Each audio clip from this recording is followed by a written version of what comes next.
Düzdür, qınayaraq qolumda bilərzimi dəyişdiyim, hamısı əsasən beynimdə və içimdə dediyim şeylərdir. Yəni mən çalışıram ki, içəridə belə, emosional reaksiyamda belə, zehnimdə belə kritika olmasın da. Amma ki,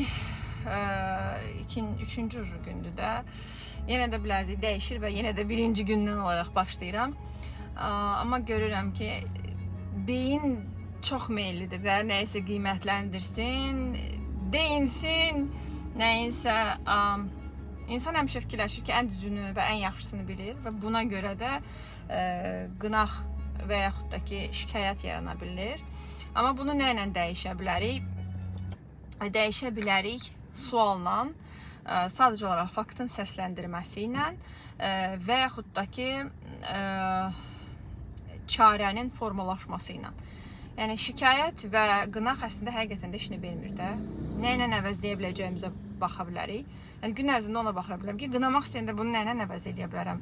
Hansı düşüncə, hansı emosiya və yaxud da ki, hansı yanaşma mənə başqa enerjidə olmağa daha çox dəstək olur.